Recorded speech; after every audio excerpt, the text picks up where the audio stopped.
Good morning, everybody. Thank you for being here today. If you want to follow along, we will be in the third chapter of James, beginning in verse 5. Got a good weekend planned. Hope you're planning on being in God's house tomorrow and worshiping together. Coming after Easter weekend, when typically most churches we have a high attendance.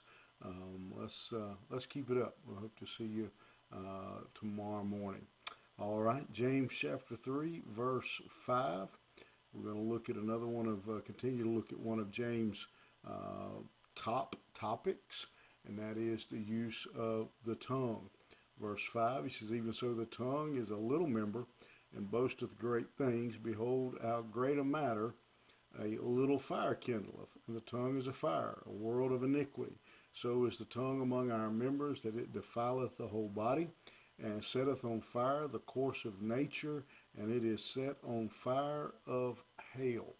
And so James, after giving us a couple examples of a horse's bit, of the rudder on a ship, now he says those things are like the tongue.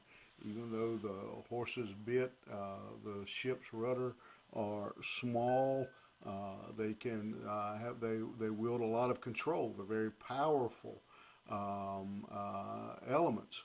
And so he says the tongue is a little member. It's a small thing, but it can cause a large amount of trouble.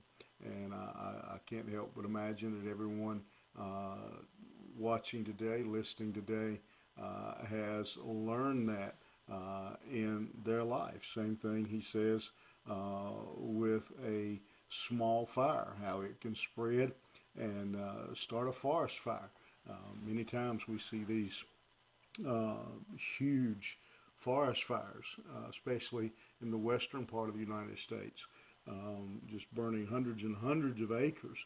And when they finally get to the bottom of it, it was something simple and small that started this massive forest fire. One of the last ones I remember, and I'm not sure everything, all the details exactly how it came about, but it was started at a gender reveal party where the couple announces whether their child is going to be a boy or a girl, and something they did sparked a fire and burned up just a huge amount of space out west. And so the tongue can do the same thing. You don't have to have but a couple of words, and in short order, you can have a huge fire. Marriages have been destroyed, workplaces, children's lives have been destroyed. People's character and reputations have been destroyed. Wars between nations have been launched over a few misspoken words. And so James is reminding us here again of that danger that little tongue can get the whole body in trouble. He says it. He says it defiles the whole body. That little thing can get into all types of trouble. Words. To think about how that passage comes true. You know, many affairs have been started by a few idle words between two people. Crimes have been committed because of a few words between people. Children have been hurt, their personality altered because just a few words. Someone calling them stupid or dumb or something like that when they're young.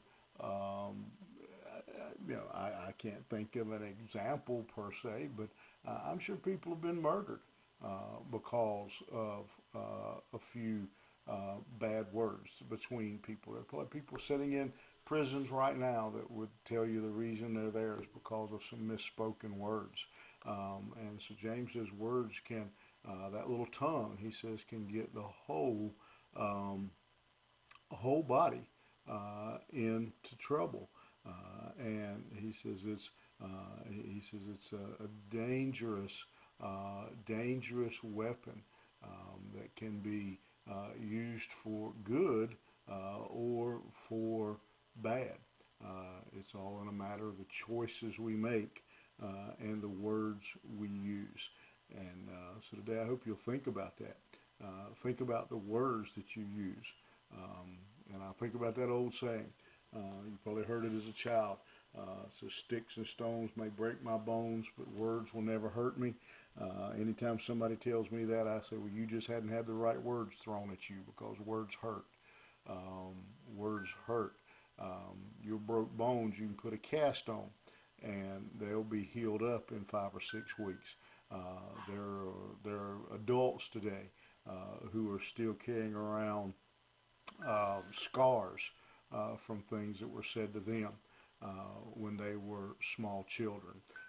They don't heal anywhere near as quickly as broken bones. So we need to learn to be careful and cautious of all of our words. Hope you think about that today. Have a good one, and we'll see you back here Monday morning.